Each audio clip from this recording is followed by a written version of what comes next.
Son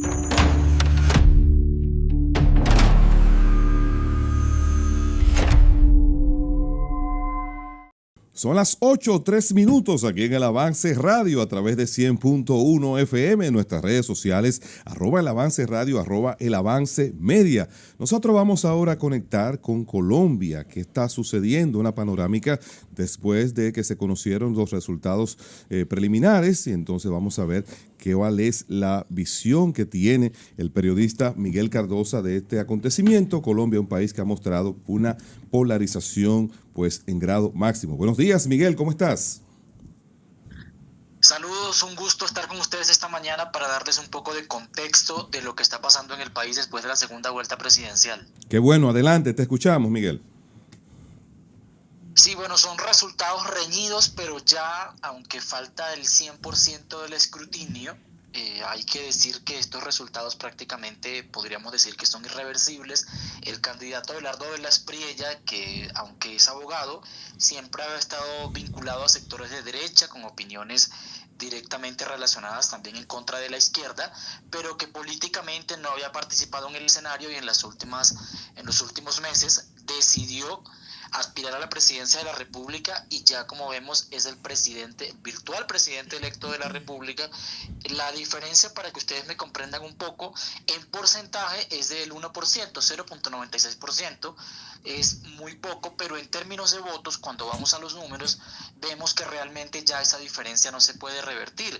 Abelardo de la Espriella obtuvo 12.959.542 votos y a Iván Cepeda 8.712, es decir, hay una diferencia de 250.830 votos según los últimos resultados del preconteo, que el preconteo es como la cifra que se da de manera informativa, y hay algunos ajustes en los formularios que después del escrutinio, como en cada país, después hay un escrutinio que es el resultado oficial, donde se verifican los formularios por si en alguna mesa hubo algún error en el diligenciamiento de los datos, hubo una equivocación o de manera intencional alguna otra manera hubo un número errado. Sin embargo, hay que decir que el pacto histórico, que es la organización política que apoyaba al candidato del gobierno, Iván Cepeda, tenía más testigos que Abelardo de la Espriella, por lo tanto era muy poco probable que se diligenciara ya en términos del formulario de manera masiva un número equivocado. Esto también trae un punto importante, y es que la participación aumentó de 6 puntos comparado con la primera vuelta, que fue el pasado 31 de mayo. Hubo más votantes y aún así se mantuvo la ventaja del candidato de la derecha, Abelardo de la Espriella. El presidente Petro ya ayer daba un comentario de no reconocer los resultados. Sí. Ya después en la noche comenzaba como a cambiar de opinión, pero aún tiene sus dudas. Miguel, ¿qué impacto han tenido las declaraciones o las felicitaciones más bien del presidente Donald Trump, de Marco Rubio y presidentes de la región que han ya reconocido y han felicitado al candidato ganador? Te pregunto si esto habrá influido en el estado de ánimo del presidente Gustavo Petro. No solamente en el estado de ánimo del presidente Petro, sino de todos los ciudadanos, porque cuando Trump hace la felicitación y diferentes mandatarios, ya la mayoría de países se han pronunciado, incluso esta mañana, la más reciente que veía era la de Italia, Giorgia Meloni, ella también felicitaba a Abelardo de la Espriella. No solo influye en el estado de ánimo del presidente Petro, sino de la población en general, que ya de una u otra manera ve una legitimación internacional, porque, como decía, el presidente con las horas, aunque sigue dando dardos mensajes de no reconocer los resultados, él ha cambiado un poco el tono, porque reconoce que ya el escrutinio está en 97%, ya te lo verifico en este momento, porque hay que resaltar también el trabajo de la registraduría. Eso es un resultado en tiempo real que se va transmitiendo los testigos, y ese es el preconteo, es decir, no es un software el que de una u otra manera transmite los resultados, son los mismos miembros de las mesas que están allí en el puesto de votación. Por ejemplo, en este momento en el preconteo, ¿sí? 99%, y en el escrutinio estaba en el 97% nacional. Es decir, solamente faltan poblaciones muy remotas que tienen una menor cantidad de electores, por lo tanto, en el resultado final del escrutinio no cambiaría mucho el resultado. ¿Y por qué lo digo? Porque si se avanzó ya desde el primer día, anoche, a la medianoche, ya estaba casi el 100%, no del preconteo, sino del escrutinio, significa que las pocas reclamaciones que se presentaron, aunque el candidato Cepeda decía que iba a impugnar 30.000 mesas, significa que los que se impugnó fue fácil de resolver, porque ya a la medianoche estaba casi al 100% y no se completó el 100% por condiciones de territorio, porque recordemos que Colombia tiene una variedad territorial y hay zonas que son bastante apartadas. Miguel. Por ejemplo, hay dos municipios particularmente que son del departamento de Vichada. Es una zona fronteriza con Venezuela, pero no la frontera común que conocemos, sino muy alejado, ya cerca hacia el otro lado, hacia el Amazonas, más cerca hacia, no tanto con Perú, pero sí Miguel, más hacia ese lado.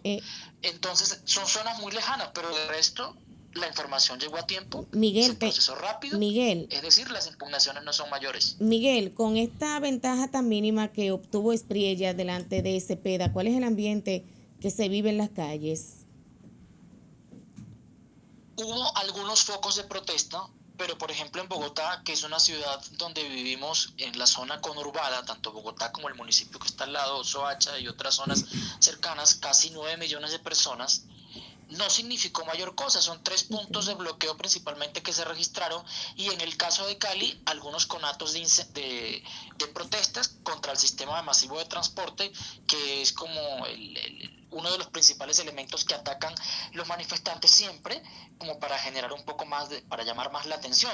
Pero hace momentos veía al alcalde de Cali, Alejandro Eder, él decía que a las 2 de la mañana ya todo estaba controlado, y en el caso de Bogotá todo está aparentemente tranquilo. Obviamente el resultado nos dice que hay un país polarizado, un país dividido en cuanto a temas de interpretaciones políticas, e incluso esto ni siquiera es que mucha gente es cepedista o abelardista, porque la gente que votó por Cepeda lo hizo también porque respalda al presidente Petro, algunos lo que lo hicieron en primera vuelta, y lo que aumentó Cepeda en segunda lo hacen simplemente porque no quieren a Abelardo.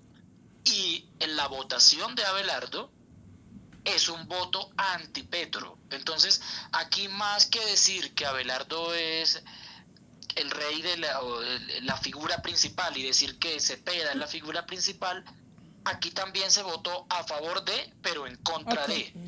Miguel, Los que están molestos con la fallida paz total del presidente Petro, de las peleas con los gobiernos extranjeros, claro, de Miguel, algunos manejos muy en cuanto a la corrupción que no han sido adecuados, ha tenido muchos escándalos el gobierno, y también las peleas internas.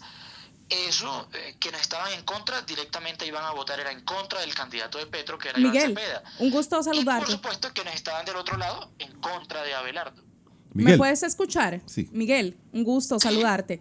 Me surge la inquietud a partir de algunas advertencias, denuncias que hacía el presidente Petro respecto al primer certamen electoral del uso de algoritmos en el proceso de escrutinio. Esto pudo ser subsanado, de alguna manera se le dio respuesta a la tendencia del presidente Petro.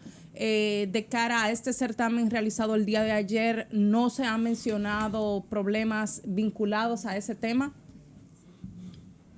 No, como decía anteriormente, el tema del software es como no sería vinculante directamente para el resultado, porque el proceso electoral en Colombia es manual. Por supuesto, después se digitaliza, pero se digitaliza lo que está en físico.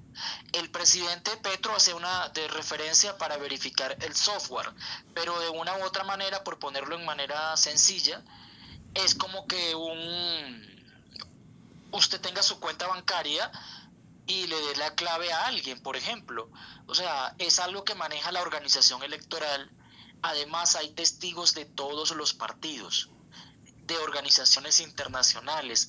También está la Procuraduría, diferentes entidades que se encargan de verificar que el proceso se desarrolle de manera transparente. Por en eso ese había un mismo, poco también de Miguel, molestia. Miguel, en ese mismo sentido, de República Dominicana hay varios observadores allá, políticos importantes de nuestra nación. ¿Cómo han visto de manera general los observadores la forma en cómo se desarrolló el proceso electoral allá en Colombia? Sí, tengo entendido que el expresidente Leonel Fernández es uno de los que está en la misión de observación, o al menos en la organización a la que él pertenece. Al principio, ayer ellos daban un boletín, un informe, de otro tengo entendido que se presentará mañana. El informe de los observadores internacionales es a manera informativa, pero por supuesto que sí da una idea de cómo va el proceso. Y la mayoría de los que se pronunciaron cuando todavía la jornada no había terminado era de una completa calma y tranquilidad, porque incluso no solo en el tema logístico electoral, sino también de orden público, todo transcurrió en completa paz. Y otro punto que también han resaltado es la rapidez y la pulcritud con que la registraduría, o mejor dicho, los jurados de votación, porque la registraduría organiza las elecciones, pero luego los jurados de votación envían la información y ahora el responsable es el Consejo Nacional Electoral. Y todos destacaban la rapidez, la normalidad y la tranquilidad del proceso. Acá, por supuesto, se genera el debate por lo ajustado del resultado, pero en términos logísticos y técnicos no hay ningún tipo de reproche a la organización electoral. Sí, gracias, Miguel. Víctor Erasme de este lado. A propósito, la referencia que teníamos aquí en República Dominicana, de cara principalmente a la primera vuelta, era que Iván Cepeda encabezaba las encuestas. Entonces, la pregunta que te quería hacer era si este resultado ya final ha sido una sorpresa para ustedes los colombianos, y hablándonos un poquito sobre las propuestas y las expectativas que tienen los colombianos de la Espriella. Víctor, buenos días. Sí. En la proyección era que ganara Abelardo de la Espriella en segunda vuelta, porque ya tenía una diferencia del 3% en primera vuelta frente a Iván Cepeda. El tema de las encuestas, para ir evacuando los temas, la mayoría de las encuestas en primera vuelta daban ganador a Cepeda y se equivocaron, pero eso no es nuevo que las encuestas se equivoquen. Solamente una, la más acertada, que estuvo un poco más cerca del resultado, es una encuesta internacional que incluso seguidores del gobierno trataron un poco de opacar, denunciándola ante el CNE, pero luego ya tiene plena libertad para seguir con las mediciones. Fue una de las que más se acercó y quedaba un empate técnico o ganadora a Abelardo, como ocurrió en primera. En segunda, ya se esperaba que este resultado, desde el punto de vista de los analistas y periodistas, sí lo esperábamos, porque sabíamos que los votos de la candidata que se ubicó en el tercer puesto, que era de centro derecha, o es de centro derecha, actualmente senadora, Paloma Valencia, sabíamos que quienes votaron por Paloma Valencia no tenían ningún tipo de identidad con el candidato Iván Cepeda, por lo tanto iban a votar en segunda por Abelardo de la Espriella. Entonces se preveía un resultado ajustado, quizás no tanto como ocurrió, pero sí con una victoria favorable a de la Espriella. En cuanto a los asuntos de propuestas, uno de la clave de la propuesta de Abelardo de la Espriella fue el estilo Bukele, aunque él ha dicho que no es 100%, dice que sí se siente identificado con ese modelo, pero es la mano dura contra la delincuencia, la criminalidad y la impunidad, que han sido uno de los grandes problemas, no solo de Colombia, sino de Latinoamérica, pero en particular en el caso del programa de gobierno del presidente Petro, la paz total. La paz total era negociar no solo con los grupos guerrilleros que vienen de la ultraizquierda radical de los años, de hace 60 años, sino paz total era también con otros grupos criminales que no tienen ningún tipo de origen político, entre comillas, porque para mí ni el ELN ni las FARC tienen ninguna vinculación política, son unos criminales más, pero dentro de la negociación se les daba ese estatus antes, ya no. Ya el ministro de Defensa, incluso el presidente Petro, los llama carteles porque simplemente son grupos narcotraficantes y criminales. En la política de paz total no solo incluía esas dos guerrillas, sino también a otros grupos. Y el presidente pensó que quizás dando algunos beneficios y abriendo mesas de conversaciones de manera general con los cabecillas criminales que están en prisión y con otros que están en libertad, eso le iba a dar algún tipo de resultados. Y el presidente Petro decía, en 3 meses yo tengo un acuerdo de paz con el ELN, y aún nunca hubo el acuerdo, ni siquiera a la mitad se llegó. Eso fue la primera bandera de la propuesta de Abelardo Vélez Priella, la seguridad y acabar con ese programa de paz total, porque él dice que habrá mano dura basándose en lo que ocurrió a principios de este siglo, Sí. en el año 2002, cuando fue el primer gobierno del presidente Uribe, de 2002 a 2006 a 2010, donde a pesar de otros señalamientos al expresidente Uribe, que a pesar de que en principio apoyó a Paloma Valencia, en la segunda se fue con Abelardo Vélez Priella, la gente rescata un poco de ese modelo, como te digo, no olvidando otras situaciones, es que el país volvió de cierta forma a volver a viajar por carretera con normalidad, de cierta forma la seguridad mejoró en muchos territorios, eso es innegable. Entonces, frente al aumento de la criminalidad, la gente sintió como que esta propuesta de seguridad le iba a ayudar. El otro punto es mejorar las relaciones con Estados Unidos. Yo creo que en Latinoamérica el país aliado principalmente, el más cercano a Estados Unidos históricamente, si estudiamos la política, es Colombia. Y con el presidente Petro se deterioraron las relaciones, Sí. porque es válido que él tenga su posición de izquierda, de firmeza frente a Estados Unidos, de que se respete la soberanía, etcétera, etcétera. Tampoco se puede obviar que las grandes empresas colombianas tienen un vínculo comercial muy estrecho con Estados Unidos y es el principal socio en seguridad, porque desde finales de los 90, 98, 2002, que fue la época del presidente Andrés Pastrana, se firmó algo que se llama el Plan Colombia, Sí.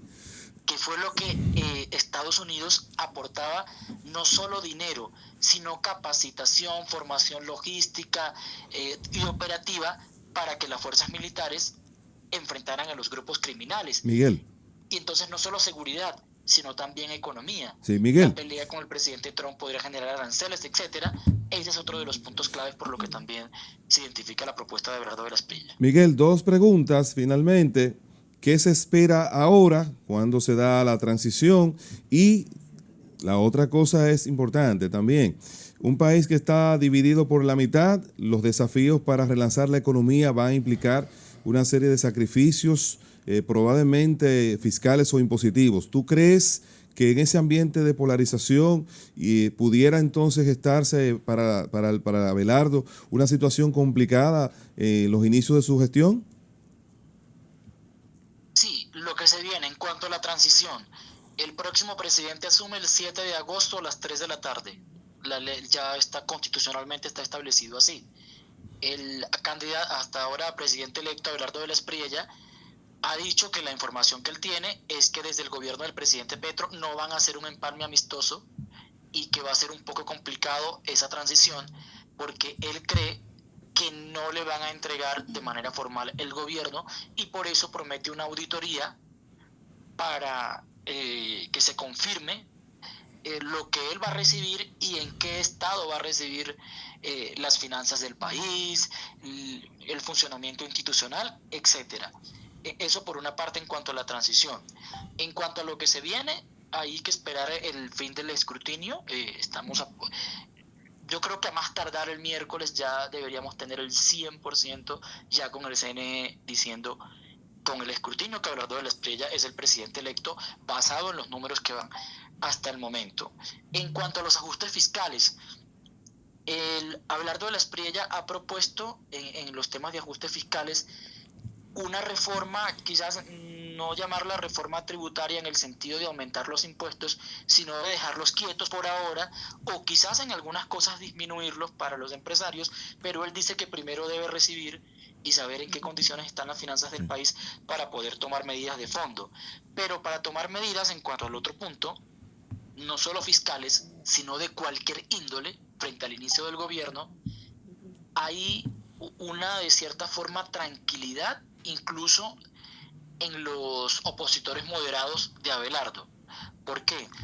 Porque Abelardo Vélez Priella llega sin tener mayoría en las Cortes. Bueno. No tiene mayoría en la Junta Directiva del Banco de la República para cambiar por ejemplo, la política fiscal del país. Por ejemplo, el presidente Petro tuvo choques con el Banco de la República. Abelardo no tiene mayoría ni en la Junta Directiva del Banco de la República para cambiar el modelo económico de manera drástica, ni tiene mayoría en las Cortes para, por ejemplo, para atacar a las minorías que se pudieran sentir de una u otra manera. No, llega un gobierno de derecha que nos va a quitar ciertos beneficios o algunos. No, porque no tiene mayoría en las Cortes y el Congreso también está dividido. Bueno, por lo tanto, Abelardo tendrá que negociar también y por eso anoche cambió el discurso y dijo que va a gobernar para todos. Bueno, pues muchísimas gracias a Miguel Cardosa, periodista de Colombia. Nos ha dado una panorámica al detalle de cómo está la situación y lo que se espera en lo adelante en ese gran país que indiscutiblemente ha dado un giro hacia la derecha y esperemos que esto sea pues lo mejor para esa gran nación. Así que ya ustedes saben, gracias a Miguel Cardosa. Son las 8:24, entonces el director me dice que toca avanzar con él. La opinión no se improvisa, se construye aquí. Estás en el Avance Radio por la 100.1 FM. Bueno, aquí estamos de regreso. Los 8:24, lo compro o lo vendo. Ocurrió un acontecimiento ahí, la Policía Nacional pues detuvo al exponente urbano Elvis Manuel Santos Alcántara, mejor conocido como Honguito Uá, de 22 años, y también a Ángel Gabriel Rosario de la Rosa, de 38, tras ocuparle una pistola que era portada de manera ilegal mientras ambos se desplazaban en una jipeta en San Cristóbal. Como sabemos, el Honguito es reincidente en este tipo de temas judiciales. Parece que le gusta el coro en la cárcel. Y aquí surge la pregunta, ¿lo compro y lo vendo? ¿Cree usted que este nuevo arresto a Cabrera, la carrera musical de Honguito Uá, llegó oficialmente a su fin definitivo? Porque ningún inversionista ni marca quisiera verse involucrada en volver pues a apostar por él. ¿Usted lo compra o lo vende, don Víctor Erasme? Yo lo compro porque para mí la carrera de Honguito ya había acabado. Oigan al otro. Carlos, yo tengo una queja, perdóname, Víctor, yo tengo una queja con la producción porque ¿a qué carrera ellos le están haciendo alusión?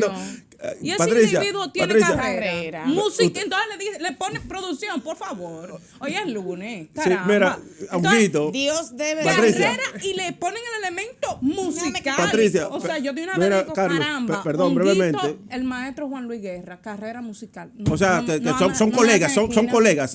Honguito y Juan Luis Guerra. Según la producción me acaban de matar el maestro. Igualdad de condiciones. Quería decir, para cederte la palabra, Julie, que busqué aquí honguito, hongos, y si honguito fuera un hongo real, fuera un Amanita paloides. Ajá. No, Amanita faloides. Amanita faloides. ¿Qué es eso? Es el hongo más venenoso del mundo. Bueno, el caso es... Honguito no sale de una, chocó a una gente ahí en la Duarte de madrugada, mató a una persona. Pero ha salido ileso en todas esas. Sí, por la tibieza de nuestro sistema de justicia. Sí, claro. De acuerdo a la ley 631-16, le tocarían de 3 a 5 años, más el pago de de 25 a 50 salarios mínimos del sector público. ¿Usted cree, Yulisa? ¿Usted lo compra o lo vende? Yo busqué aquí en mayo esa figura, ese artista dominicano, como muchos lo catalogan, que yo considero una aberración a la clase artística que verdaderamente se ha fajado a trabajar y ha logrado crear una trayectoria. En mayo de este año, él fue absuelto por una acusación que tuvo por homicidio contra un motoconchista. En marzo del 25 fue condenado a 3 años de prisión y al pago de una multa tras ser declarado culpable de atropellar y causarle la muerte a un haitiano en la avenida Duarte.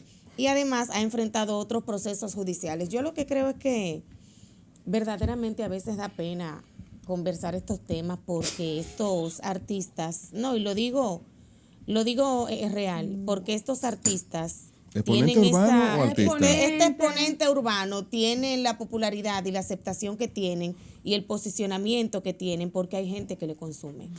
Si no existiera gente que le consumiera, ellos no fueran parte de este círculo. No sé. ¿Y usted lo compra o lo vende? No lo compro ni lo... pero No tengo opinión respecto a ese tema. O sea, ¿usted cree que su carrera terminó ahora? Porque no aparecerá algún inversionista que lo siga financiando. Ahora es que lo van a patrocinar a él. ¿Ahora sí? Sí, porque es que hay gente que lo consume y eso le deja ganancias millonarias. Entonces lo compra. No lo compro, ni lo consumo, ni lo vendo. Pero qué cosas, hay que tomar una decisión. Cuando vayan ahí. a poner estos temas me avisan para ni venir. No, pero claro, usted parte importante. Dios debería de venir pronto, eso es lo que yo creo. pero díganos, ¿usted lo compra o lo vende? Sí, lo voy a comprar. Siempre van a tener gente que le van a patrocinar. O sea, siempre. que cree que su carrera no terminó. No termina, no. Okay. Pero ahí está una Yailin que pasó lo mismo hace un par de semanas, que también se le ocupó armas de fuego. No, Masha. Fue a Masha. Y a Yailin, ¿qué fue lo que le... Mire, mi hermano, a Yailin le encontraron armas de fuego en su vehículo hace un par de semanas. Enfrentó un proceso judicial. Ay, sí, verdad. Es no, cierto, esa es otra. Dios la gracia, muchacha. Estás perdida tú. A Yailin le encontraron en su vehículo armas de fuego que no estaban legalizadas. Enfrentó un proceso judicial. ¿Fue así o no fue así, Víctor Erasme? Sí. Y le pusieron, en fin, que salió ilesa de todo esto. Perdón, Yailin es una que canta. Yo no sé lo que canta Yailin realmente. Soy la canina de tu marido. El que te lo tiene fundido. Qué cosas, qué cosas. Sí, ya me acordé. Adiós la gracia, ¿cómo que se llama? La más dol. Mira, yo no sé cómo se llama Adiós la gracia, pero la interpretación como tal se ha convertido en un hit en redes sociales. Una cosa Patricia, increíble. ¿lo compra o lo vende? Mire, don Carlos. La producción ha calentado esto. ¿Cómo es que dice Adiós la gracia? Que tú te la sabes bien, te vi el otro día. Espérese, no me exponga. Sí, no me ponga, porque si mi padre escucha mira, eso a esta hora. Sí. ¿Lo compra o lo vende, Patricia? Vamos arriba. Se cuestiona la inversión en estudios. No me Miren, compañeros, yo tengo que asumir una postura de seriedad para hablar del tema de elementos, porque no se le puede llamar, o sea, para mí es irracional que hagan esquina la palabra arte y este tipo de personas con la conducta que han exhibido de manera tradicional. Y por eso quiero poner un punto de seriedad en esta parte. Ya es suficiente tiempo para que individuos como Honguito Guá, Macha, Yailin, que la producción me estaba poniendo en contexto, sigan haciendo lo que les plazca y sigan dejando en evidencia las falencias de nuestro sistema de justicia. Aquí ha quedado demostrado con las diferentes medidas que se les han impuesto a estos personajes, que aquí no hay una conducta de seguimiento, que aquí no hay un verdadero régimen de consecuencias, porque en un país que funcione de verdad con el cumplimiento de las leyes como manda el librito, como popularmente se dice, esas personas hace tiempo que estuvieran en una fosa común y la llave del candado tirado en fondo del Entonces, ¿usted cree que su carrera terminó aquí? ¿Usted lo compra o lo vende? No. ¿Usted lo compra o lo vende? ¿Él cree que su carrera terminó aquí por falta de patrocinio? Yo no lo compro. Yo no lo compro porque lastimosamente, y como dice Yulisa, mientras sigamos siendo débiles en las sanciones y como institución, como Estado, dejando vigentes a estos individuos, encontrarán públicos donde hacer cuevas. Bueno, toca avanzar, pero regresamos porque falta que Martín Severino nos diga su posición. Está muy tranquilo. Director, avance usted.